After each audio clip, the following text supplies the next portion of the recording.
You hear that awful sound? That's the sound of the windshield washer.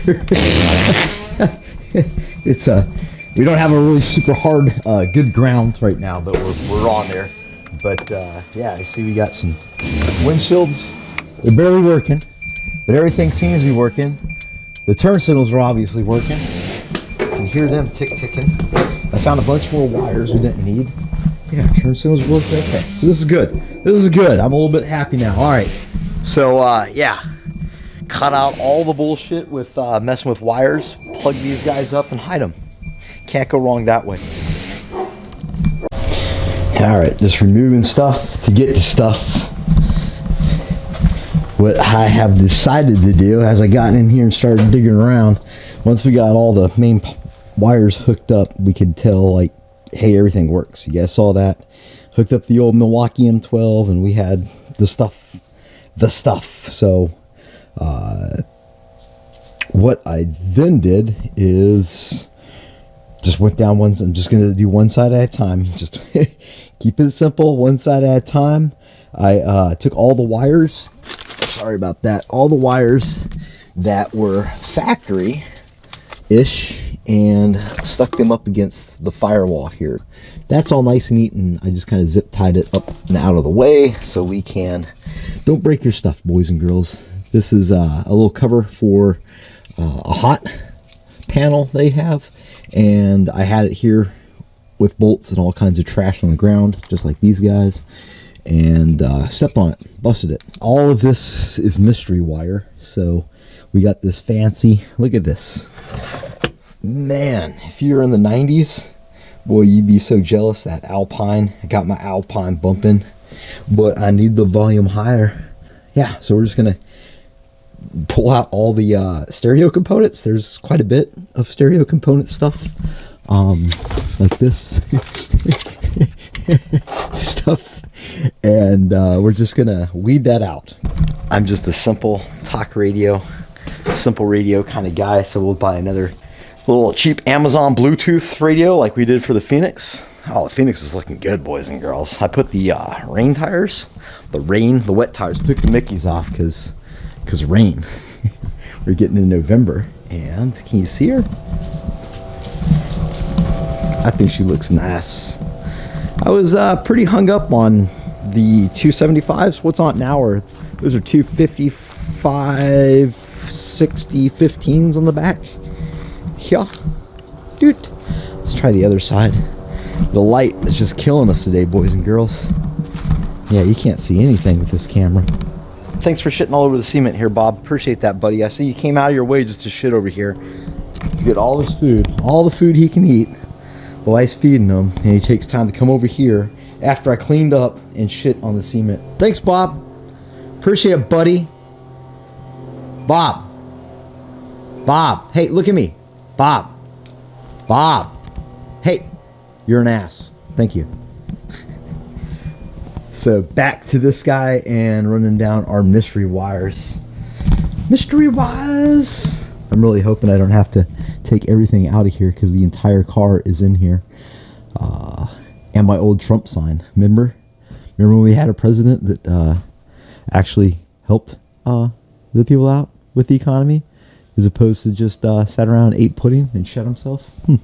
Good days, good times. Good times. So yeah, lots of wiring. Bob, you're an ass. Stalker Bob. I see you, Bob. Alright, boys and girls, we're making some sense of what we got going on, yeah? That's what we pulled out so far.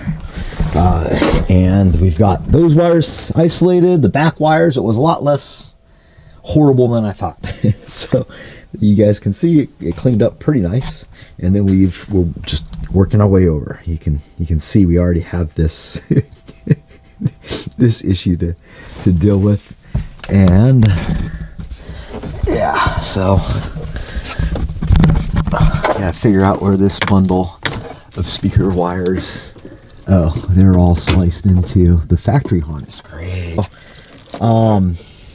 Boys and girls, when you're going to add a aftermarket stereo to your stuff, what you can do is go on to the old Amazons or the interwebs, and you can type in whatever car you have, usually. So like I just typed in 93 Volvo 940 stereo adapter, and it came with, it showed for I think $10 to $20 you can just plug this guy in and it'll have the pigtails so you can wire your aftermarket crap. Cutting into the factory wiring harness, boys and girls, is a slippery slope. Oh, just adapters, boys and girls. $10 would have saved this, would have saved all this. And house speaker wire, great. So anyway, we're my plan is to pull all this shit off and splice it back into the original factory connector and spend $15 and get an adapter. So we'll hook that into our radio and hopefully it'll work right. And then we got to go back and try to figure out what we got going on with this speaker wire. We might be good. We might be good after that. We'll just need to kind of keep following all these wires back, make sure we have no strays and we know everything is and that it's accounted for. And right, might be on to old swap-a-roos, mechanical stuff, air conditioning stuff, the easy stuff. Yay. Okay, we got the wiring harness back kind of together. We got all the stuff spliced in to the original radio connector. So I was totally dreading all the wiring, scared out of my mind like I usually am with wiring, but this is turning out pretty easy. We're just gonna leave it the hell alone. Thanks, Bob. I appreciate the encouragement, buddy. And put the swap in. The engine uses its own harness from the Holly. I'll probably run some relays and stuff for our fuel pump. That's about it. I mean, it's pretty simple and straightforward. The brakes will work just fine. We haven't touched any of that stuff. So yeah, so just trying to go ahead and sort that last little bit there down now on the floor. And I don't know, I haven't really thought through what next. But that's good. The power will work. Everything will do what it's supposed to do. Happy about that. So I need to start sourcing the air conditioner. So I can probably sit around, give me something to do, stare at Vintage Air's website and see what we can kind of figure out to get into here. And also start taking the engine apart. We have to take it all apart and redo the head, swap the cam, all that, just basic engine stuff. So yeah, I'm gonna play with these wires and then maybe we'll get on to something more interesting.